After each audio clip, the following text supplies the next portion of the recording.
Então, eu sou Valéria Bossas, muito prazer para quem está me ouvindo. Sou odontóloga há 40 anos, sendo que há 20 eu fiz odontopediatria, fiz na PUC. Eu fiquei um tempo sendo odontopediatra e eu confesso para quem está me ouvindo que temporariamente eu fiquei um ano sem atender crianças pela minha dificuldade de ver a relação entre mães e crianças que me desagradavam. E aí, por um episódio que eu não imaginava, eu fui fazer uma oficina, um ateliê de sensibilidade que estava acontecendo um evento com mães de crianças Down. Mas mães de crianças que acreditam na potência de uma criança com síndrome de Down. E eles pediram para participar. E a partir dali, essas mães me devolveram para a odontopediatria e eu comecei a trabalhar com crianças com síndrome de Down e com crianças PCDs, de uma maneira geral.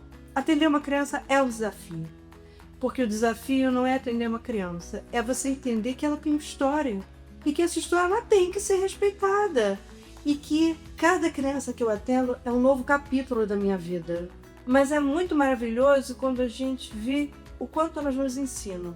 É entender que você não atende uma criança que é PCD, você atende uma família que tem um histórico que precisa ser respeitado. Então, quando eles chegam aqui, o meu trabalho, eu faço um trabalho da família. E assim, entender que cada criança tem seu tempo. E que se a gente respeitar o tempo de uma criança, eu tenho essa criança para sempre. Então, a minha relação com o SUS é uma relação muito positiva, né? O SUS ele tem uma política, né? Que é a Política Nacional de Humanização, que ela está em vigor desde 2003 e que fala que todo e qualquer atendimento precisa lançar mão de ingredientes básicos que são acolhimento, diálogo, escuta qualificada, empatia e tanto o SUS quanto o serviço privado, no meu caso eu sou privado, eu já fui SUS, mas o grande desafio é a gente colocar os ingredientes dessa política para acontecerem na sua prática. Não é? O que faz uma consulta de odontologia ser positiva na vida de uma outra pessoa não é o tempo que você fica com uma criança. É muito comum, as crianças vêm aqui no consultório e, na realidade, a consulta dura 10 minutos, 15, nunca mais do que isso. Mas o tempo que a gente fica com essa criança e com essa família, ele é muito positivo. Então, não é a melhor resina ou a pior resina que faz daquele momento um grande momento. Então eu acho que o SUS ele tem tudo para ser um excelente lugar para receber e para acolher essas crianças e essas famílias. Então, mas é um desafio que está posto. Eu tenho excelentes histórias do SUS, como eu também tenho histórias frágeis do SUS. Mas eu prefiro olhar para as excelentes histórias e fazer com que elas se tornem referência para os dentistas que ainda não entenderam como o envolvimento com uma família, como a percepção desse processo precisa ser respeitado. Eu acho que, de uma maneira geral, isso ainda é um processo que vem acontecendo tanto no serviço público quanto no serviço privado. Eu sei que vocês fazem parte de uma escola, estou muito feliz, vocês já começaram o trabalho de vocês, fazendo com que vocês olhem para um público de uma maneira diferente, mas, na realidade, não existe nenhuma matéria na faculdade que fale assim, que a gente atende gente. Na realidade, eu me intitulei mal. Meus pacientes eles me chamam de gentista. E é isso que é o meu diferencial. Eu atendo gente. E às vezes o que eu sinto de fragilidade, quanto no público quanto no privado, não especificamente com relação às crianças com síndrome de Down, não é para falar da macroglossia, não é para falar da abóbora palatina em forma ogival, não é para falar da hipotonia muscular, mas é para falar sobre a relação e sobre a necessidade do envolvimento da família no contexto do atendimento de uma criança. E isso não é uma crítica que eu faço ao SUS, isso é uma crítica que eu faço à nossa classe odontológica que precisa ficar mais atenta a quem está por trás de uma boca. Tive me formei há 40 anos, como eu falei para você, e era um público à parte. A gente não tinha noção, por exemplo, no caso de vocês da síndrome de Down, né? Em cada 700 crianças que nascem, né, que chegam ao mundo com vida, uma tem Down. Então a gente tem que olhar para essa uma criança que tem Down como se ela fosse um universo muito grande. E quando eu me formei, isso era Era assim, essa criança tem deficiência, ela vai ser atendida no outro público. Essa criança, ela tem que vir a mim. E ela tem que ser atendida por mim. Eu faço um trabalho muito bacana aqui. A consulta é de 1 hora. Porque as crianças que têm síndrome de Down, elas atendem os pais primeiro comigo. E uma grande alegria aqui. Eu coloco o jaleco nelas, elas brincam, elas me ajudam olhando a boca dos pais.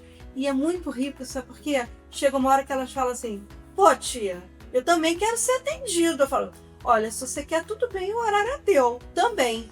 Mas, e aí o que acontece de muito bacana é que os pais me mandam os vídeos das crianças escovando seus próprios dentes. Eu faço uma pactuação em que as crianças se comprometem de me ajudar os pais a terem uma escovação melhor. Então deixa de ser eu crio um clima de horizontalidade, em que todos ajudam a todos. E é muito comum uma mãe que me liga e fala assim, Valéria, meu filho está me obrigando a escovar melhor meus dentes, tá? Isso tem sido muito rico na minha relação com eles, né? Eu tenho uma história muito linda que aconteceu recente, sem ainda puder gravar. Eu tenho uma criança com síndrome de Down, que estuda numa escola pública, e ela, assim, ficava para segundo plano na escola, e a mãe, quando trouxe aqui pela primeira vez, falou assim, nem tento explicar nada, porque ele não vai nem prestar atenção no que você vai falar. Eu falei, essa história é minha ideia. Deixa conosco. E aí foi muito lindo, porque ele foi prestando atenção a tudo, ele foi olhando tudo, ele foi querendo saber tudo. E quando ele chegou na escola, gente, ele fez com as outras crianças uma oficina de saúde bucal, em que ele foi o protagonista. E a mãe me ligou e falou assim, Valéria, hoje o brilho foi dele. E a professora foi tão incrível que ela chamou as crianças de outras turmas, né? E o Juan ensinou para todas as crianças o que elas nunca souberam. Então, naquele dia, aquela criança que a própria mãe não acreditava na potência dela, foi soberana. Então, se eu precisasse dar um conselho para alguém que atende uma criança que ganha esse título difícil, né, que é PCD, pessoas com deficiência, acredita na potência dessa pessoa.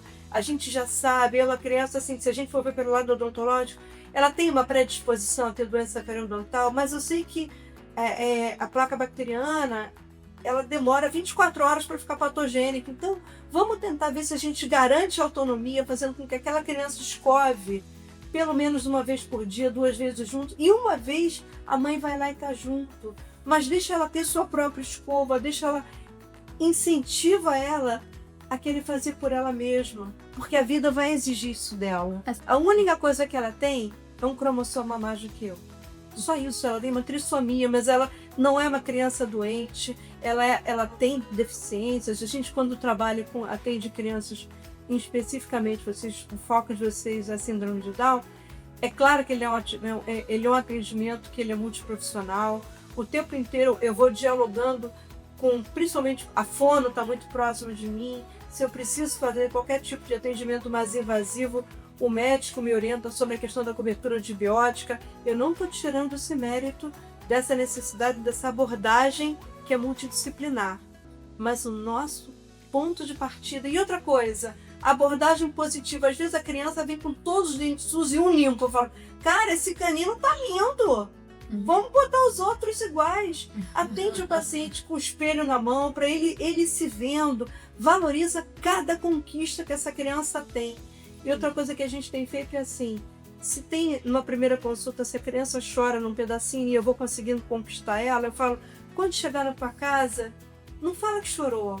Valoriza, poxa, ele ficou super bonito, olha como é que ele ficou legal, faz ele contar aquela história para a família, né? Na anamnese que eu faço, todas as vezes que eu atendo uma criança, especialmente uma criança PCD, eu faço uma live antes com os pais, não para saber sobre a coisa básica da odontologia, porque isso eles já me falam, para saber quem são os melhores amigos, o que dá prazer, o que dá alegria. Traz essa coisa boa para dentro da tua consulta. É muito, muito, muito comum a gente pedir, inclusive para os amigos virem junto, né? E eu falo, olha, traz o amigo junto, eu atendo os dois de uma vez só, entendeu? Para poder ser uma consulta que, assim, chega uma hora que eles não querem ir embora. E a mãe fala, gente, vamos embora. E fala, não, tá bom aqui, não quero não. É legal. Então faz dessa consulta ser um momento na vida de uma criança. Eu já trabalhei com agentes comunitários de saúde. E o agente comunitário de saúde, ele é muito próximo da vida em sociedade, né? Que para você ser agente comunitário tem a questão da territorialidade. Então, eu só posso ser agente comunitário no local onde eu moro. Então, por exemplo, o agente comunitário, ele sabe a história de vida de todo mundo. Então, eu acho que qualificar ainda mais, porque eles já são muito capacitados. Cada vez que a gente fala com a agente comunitário, ele fala, cara, a quantidade de informação que eu já carrego na minha mochila já está me deixando até torto, né? Mas eu acho que o agente comunitário, ele é um elo de ligação entre a família e a clínica da família. Então eu acho que trabalhar com eles é a importância. Eu entendo que quando a gente tem uma criança que, quando nasce, uma criança com síndrome de Down ou com qualquer outra deficiência, são tantos afazeres para aquela mãe já sabe que quando nascer a criança ela vai ter que ir no cardiologista, ela vai ter que ir aqui, vai ter que ir ali. E a predisposição a doenças relacionadas à saúde bucal também é muito grande. Não é? É muito usual as pessoas banalizarem e falarem assim, criança com síndrome de Down tem doença periodontal. Então criou-se uma relação de causa e efeito. Então vamos mostrar para aquele agente comunitário, para ele me ajudar com essa criança, fazendo essa criança buscar o atendimento precocemente, porque não precisamos banalizar. Não é? E a doença periodontal, em especial, ela é uma doença muito complexa, porque ela é uma doença silenciosa. Então é muito comum a mãe falar assim, não, ele não tem nenhum problema de saúde bucal, só sangra a gengiva. E não sabe as consequências que aquele sangramento pode gerar para aquela criança. Entendeu? Então, eu acho que ele já tem uma limitação. Uma outra coisa super importante para aquela mãe que acabou de ter aquela criança, é difícil, gente. Eu falo como odontopediatra, mas eu falo como dentista e essencialmente eu falo como mãe. Não é? A gente incentivar o aleitamento materno é muito complexo, mas vocês sabem todas as vantagens. É muito complexo você aleitar uma criança que tem síndrome de Down por conta até da musculatura, né? Então, na minha ficha clínica, eu anoto tudo que uma criança precisa, tudo. E também anoto a questão do comportamento. Por exemplo, eu essa semana vou atender uma criança, na semana que vem, né? Em que ela vinha com muitas dificuldades, muita. Ela não deixava, trouxe batia, o pai queria que eu segurasse ela, eu falava, não vou segurar. Então, entender que a criança ela tem um tempo e que você vai conquistando esse tempo a cada dia. Então, comigo, não é que eu seja boazinha, não. Eu enfrento muitas dificuldades com relação ao comportamento, a negação, a rejeição, o atendimento, mas a minha sugestão é, nunca desista de uma criança, entendeu? Aquela criança, se ela sentir que ela está sendo respeitada, né? Por exemplo, eu fiz odontologia, como eu fiz há muitos anos, a gente fazia contenção de uma criança, a não ser que seja uma coisa muito necessária, ninguém segura a criança para se atender. A gente conquista uma criança e eu registro cada conquista. E outra coisa super importante, escuta, porque aquela criança, ela traz informações e muitas vezes a gente subestima essa informação. Eu recente atendi um menino que tem um transtorno do espectro autista e a mãe falou, olha, vou botar um videozinho porque ele não vai prestar atenção em nada. Eu falei, não, ele vai prestar, alguma coisa ele vai me contar.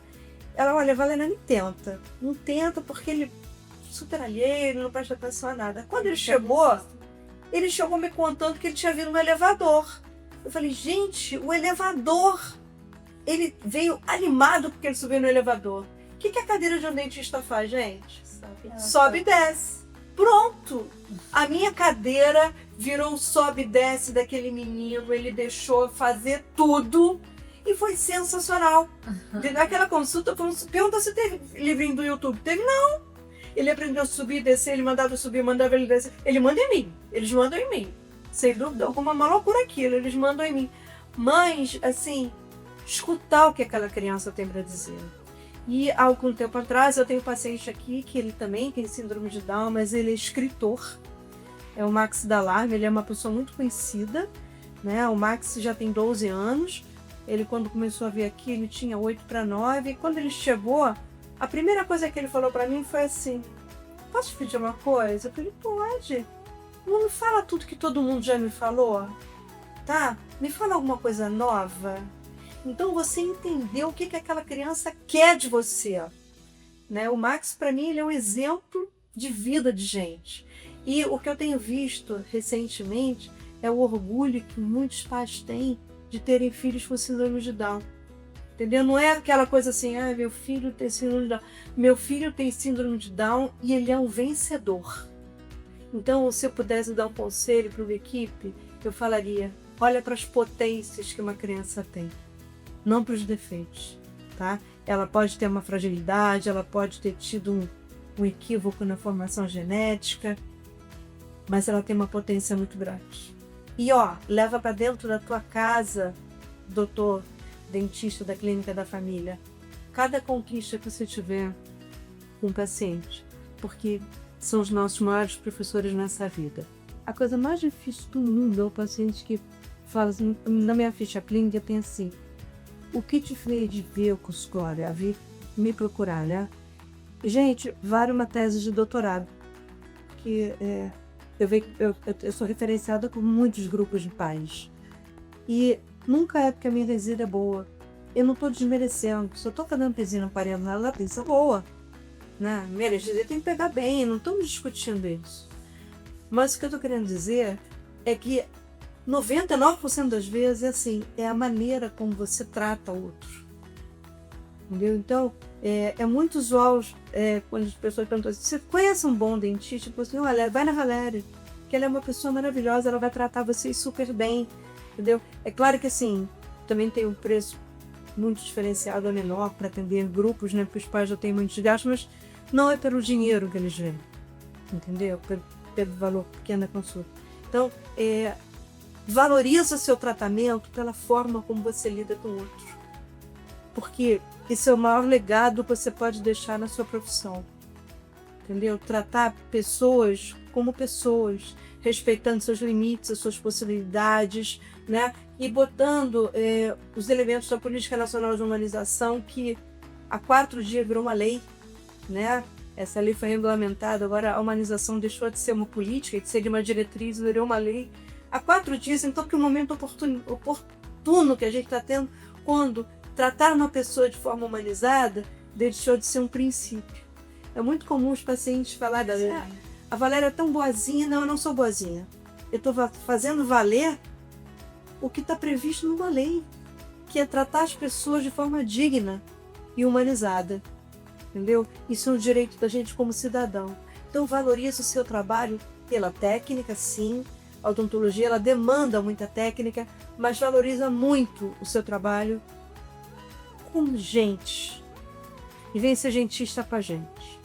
Um beijo.